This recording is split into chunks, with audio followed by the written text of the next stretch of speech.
मंगळागौरची कहाणी. आटपाट नगर होतं. तिथे एक वाणी होता. त्याला काही मुलगा नव्हता.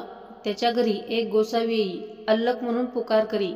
वाण्याची बायको भिक्षा आणि निपुत्रकाच्या हातची भिक्षा घेत नाही असे म्हणून तो निघून जाई. ही गोष्ट तिने आपल्या पतीला सांगितली. त्यानं तिला युक्ती सांगितली.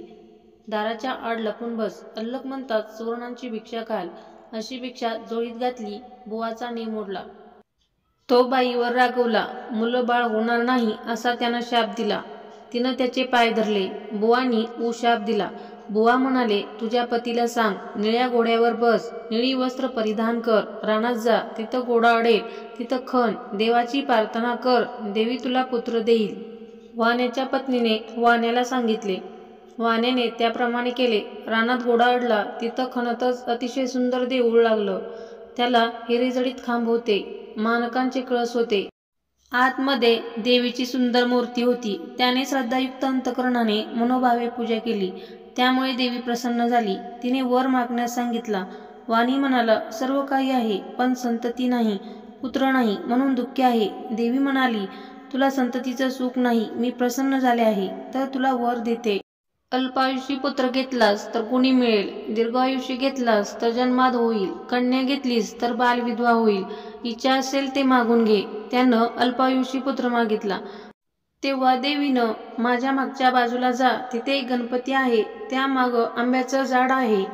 गणपतीच्या दोंदावर पाय दे, एक फळ घे, घरी जाऊन बायकोला खाऊ घाल, म्हणजे तुझा कार्यभाग होईल, असं सांगून ती अदृश्य झाली. वाण्यानं त्याप्रमाणे केलं. गणपतीनं सांगितलं, तुझ्या नशिबी एकच फळ आहे. फळ घेऊन घरी आला. पत्नीला खाऊ घातलं. तिला दिवस गेले. यथावकाश बाळातीन झाली. मुलगा झाला. सर्वांना खूप आनंद झाला. 8व्या वर्षी मुंज केली. 10व्या वर्षी लग्न करा म्हणाली. काशी यात्रेशिवाय लग्न करायचं नाही असा माझा नवस आहे, असे त्याने उत्तर दिले. काही दिवसांनी त्या मुलाला मामाबरोबर यात्रेस पाठवलं. मामाबाचे काशीस जात असताना वाटेत एका नगरात काही मुली खेळत होत्या. त्यात भांडण लागलं. एक मुलगी दुसऱ्या मुलीस म्हणाली, किती वाईट मुलगी आहेस तू. तेव्हा दुसरी मुलगी म्हणाली, माझी आई मंगळागौरीचे व्रत करते, त्यामुळे कोणी वाईट नाही आणि कोणीच वाईटही होणार नाही. मामाने ते ऐकलं. विचार केला, हिच्याशी आपल्या भाच्याचा विवाह करून द्यावा, म्हणजे हा दीर्घायुष्य होईल. त्या दिवशी त्यांनी तिथं मुक्काम केला.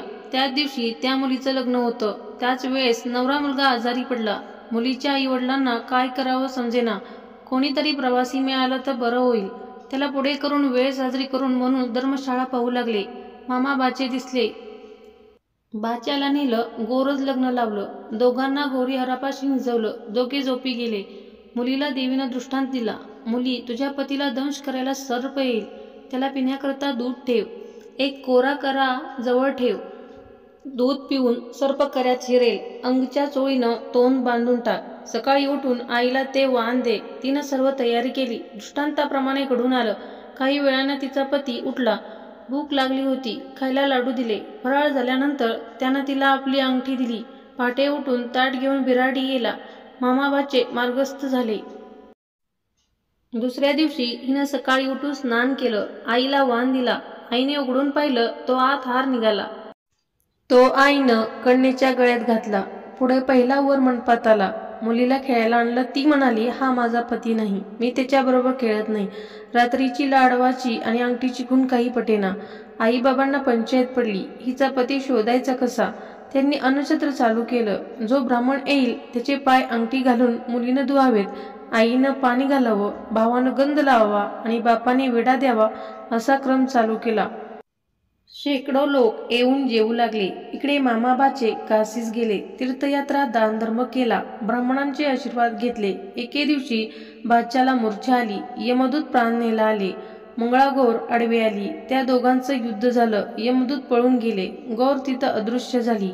बाचा शुद्धीवर आला व मामाला सांगू लागला, मला असं असं स्वप्न पडलं. मामा म्हणाला, ठीक झालं, तुझ्यावरचं संकट टळलं. उद्या आपण घरी जाऊ. परत येताना लग्नाच्या गावी आले.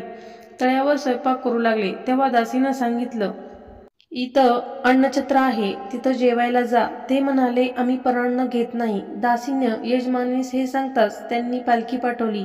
मोठ्या मान सन्मानाने घरी नेलं. पाय धुताना मुलीनं पतीला ओळखलं. पत्नीनं अंगठी ओळखली. आई वडिलांनी त्याला कोण विचारताच त्यानं लाडवाचं ताट दाखवलं. सर्वांना खूप आनंद झाला. भोजन समारंभ झाला. मामाबाचे सून घेऊन घरी आले. सासूनं सुनेचे पाय धरले.